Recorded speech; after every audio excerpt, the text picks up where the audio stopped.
안녕하세요. 어르신들의 모든 것입니다. 혹시 지금 이 영상을 보고 계신 분들 중에 요즘 들어 커피 한 잔이 괜히 꺼려진다는 분 계신가요? 심장이 두근거리는 느낌이 들거나 밤에 잠이 잘 안 오는 날이 늘어나면서 내 나이에 커피 마셔도 괜찮을까? 한 번쯤 고민해 보신 적 있으실 겁니다. 사실 커피는 많은 시니어들에게 하루의 활력을 주는 소중한 습관이죠. 그러나 나이가 들수록 우리 몸은 조금씩 변하고 젊었을 땐 괜찮았던 커피 한 잔이 어느 순간 부담스럽게 느껴지는 때가 찾아옵니다. 오늘 이 영상에서는 커피가 시니어 건강에 어떤 영향을 미치는지, 그리고 어떤 점을 주의해야 하는지 최신 연구 결과를 바탕으로 낱낱이 풀어드리겠습니다. 불필요한 걱정은 덜고 정말 필요한 건강 지식만 제대로 챙겨가세요. 커피를 마시면 어떤 일이 벌어질까요? 그 핵심은 바로 카페인입니다. 카페인은 뇌를 자극해 잠을 깨우고 기분을 상쾌하게 만들어주는 작용을 합니다. 졸음을 유도하는 아데노신이라는 물질의 작용을 막고 도파민과 아드레날린 분비를 촉진시켜 정신이 맑아지고 에너지가 솟는 느낌을 주죠. 이러한 효과는 커피를 마신 뒤 15분에서 2시간 사이에 최고조에 이르고 개인에 따라 6시간에서 최대 12시간까지 지속될 수 있습니다. 그런데 여기서 중요한 건 이 카페인을 우리 몸이 얼마나 빨리 처리하느냐는 겁니다. 65세 이상 시니어는 젊은 사람보다 카페인을 분해하고 배출하는데 더 오랜 시간이 걸립니다. 미국 국립과학원 의학연구소의 2004년 보고서에 따르면 고령자의 간은 대사효소인 CYP-A 활성이 저하되어 카페인을 평균보다 약 30에서 35% 느리게 처리한다고 밝혔습니다. 또한 시니어는 체지방이 늘고 근육량은 줄어드는 특징이 있어 같은 양의 커피를 마셔도 몸속에 남는 카페인 농도가 더 높아지는 경향이 있습니다. 즉, 적은 양으로도 더 큰 반응을 보일 수 있다는 이야기죠. 이 때문에 젊은 시절에는 문제없던 커피가 나이 들면서는 불안, 초조, 불면증, 두근거림 등의 예상치 못한 증상으로 이어질 수 있습니다. 혹시 최근 이런 느낌을 경험하신 적 있으셨나요? 댓글로 공유해 주시면 다른 분들과 함께 나눌 수 있습니다. 그렇다면 커피가 건강에 전혀 안 좋다는 걸까요?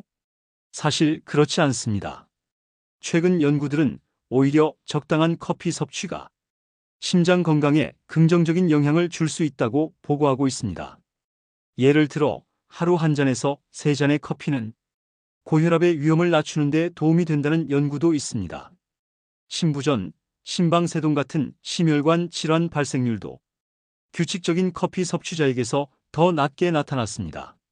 놀랍게도 하루 한 잔에서 4잔 정도의 커피를 마시는 사람은 심혈관 질환으로 인한 사망 위험이 무려 19%나 줄어들었다는 연구 결과도 있었습니다. 그렇다면 왜 커피는 몸에 좋다는 말도 있고 나쁘다는 말도 있는 걸까요? 그 이유는 간단합니다. 커피는 어떻게, 얼마나, 누가 마시느냐에 따라 완전히 다른 영향을 미치기 때문입니다. 특히 중증 고혈압 환자의 경우 하루 2잔 이상의 커피는 심혈관 사망 위험을 2배나 높일 수 있다는 연구가 있습니다. 또한 흡연자의 경우 커피의 긍정적인 효과가 사라지는 경향도 발견됐죠. 이처럼 커피는 단순히 마셔도 된다, 안 된다가 아니라 내 건강 상태, 나이, 생활 습관에 따라 맞춤형 접근이 필요한 음료입니다. 혹시 커피 한 잔이 내 건강엔 어떤 영향을 줄지 더 구체적으로 알고 싶으셨나요? 바로 지금부터 설명드리겠습니다. 오전에는 괜찮았는데 오후에 마신 커피가 자꾸 머릿속을 맴돌고 잠이 잘 오지 않더라는 경험, 생각보다 많은 시니어분들이 겪고 계십니다. 카페인은 수면을 방해하는 대표적인 자극제입니다. 취침 6시간 전에 마신 카페인조차 수면 시간을 줄이고 기피를 얕게 만들 수 있다는 연구 결과들이 꾸준히 보고되고 있습니다.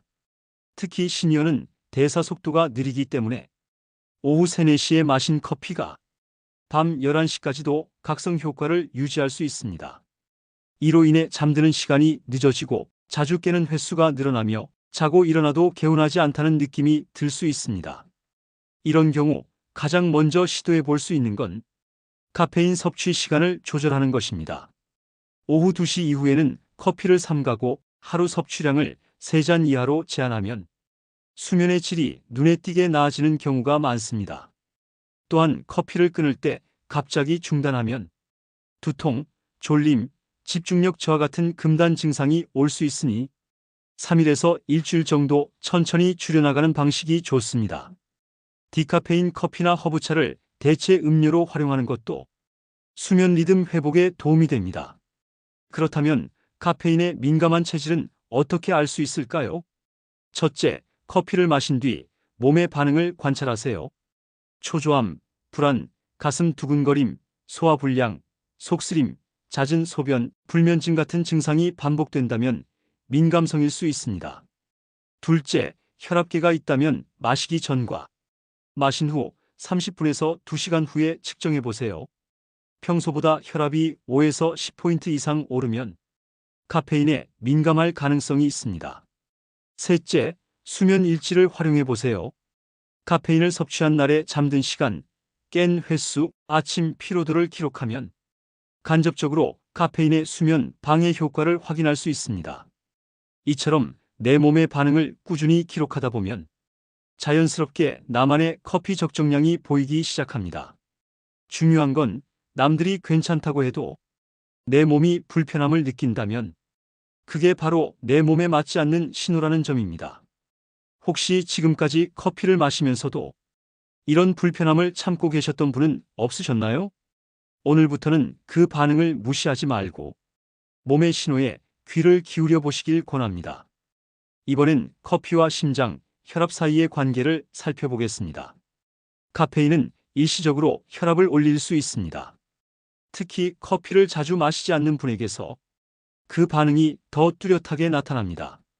이유는 카페인이 혈관을 수축시키고 아드레날린 분비를 자극해 심장 박동수와 혈압을 동시에 높이기 때문입니다. 반면 커피를 습관적으로 마시는 분들은 몸이 어느 정도 내성을 갖게 되어 혈압 변화가 거의 없거나 미미한 수준에 머무는 경우가 많습니다. 그러나 모든 사람에게 이 공식이 똑같이 적용되진 않습니다. 특히 고령자는 혈관 탄력이 줄고 카페인 분해 능력도 떨어져 같은 양의 커피에도 더 민감하게 반응할 수 있습니다. 고혈압이 있는 분이라면 커피를 마신 날 스스로 혈압을 체크해보고 매번 수치가 많이 올라간다면 섭취량을 줄이거나 디카페인으로 바꾸는 것이 필요합니다. 주의해야 할 점은 이미 중증 고혈압 환자의 경우 커피를 하루 2잔 이상 마실 때 심혈관 질환으로 인한 사망 위험이 2배 이상 높아질 수 있다는 연구 결과도 있다는 것입니다. 반대로 하루 1잔 이하의 커피는 어떤 혈압 상태에서도 위험성을 높인다는 근거는 없으며 일부 연구에서는 오히려 고혈압 위험을 낮춘다는 결과도 있습니다. 즉, 커피는 상황에 따라 해가 될 수도 있고 도움이 될 수도 있다는 말입니다. 그렇다면 심장이 약한 분은 커피를 마시면 안 될까요? 오래전에는 그렇게 생각했지만 최근 연구들은 오히려 적당한 커피 섭취가 심장 건강에 도움이 된다는 쪽으로 기울고 있습니다. 하루 1잔에서 3잔의 커피를 꾸준히 마신 분들은 심방세동, 심부전, 관상동맥 질환 발생률이 더 낮았습니다. 커피에 들어있는 항산화 물질이 염증을 줄이고 혈관을 건강하게 유지하는 데 일정한 역할을 할 수 있다는 설명입니다. 하지만 여기에도 전제가 있습니다. 첫째, 하루 4잔 이상은 오히려 위험이 증가할 수 있다는 점. 둘째, 흡연자에게는 이러한 이점이 거의 나타나지 않는다는 점입니다. 한 연구에선 비흡연자에게만 커피의 심장 보호 효과가 나타났고 흡연자에게는 오히려 효과가 없거나 상쇄됐다는 결과가 있습니다. 즉, 커피만으로 건강을 챙길 수는 없고 전체적인 생활 습관과 함께 봐야 한다는 의미입니다. 또 하나 흥미로운 연구는 심장마비를 겪은 후 하루 1잔의 커피를 마신 분들이 그렇지 않은 사람보다 사망률이 낮았다는 보고입니다. 정리하면 커피는 무조건 피할 필요는 없지만 자신의 건강 상태, 특히 혈압과 심장 질환 여부를 고려해 적정량을 지키는 것이 매우 중요합니다. 지금부터는 커피와 약물의 상호작용에 대해 알아보겠습니다. 이 부분은 특히 시니어에게 꼭 필요한 정보입니다. 많은 약물들이 커피 속 카페인과 상호작용할 수 있으며 이는 약효를 약화시키거나 부작용을 증가시킬 수 있습니다. 대표적인 예가 갑상선약입니다.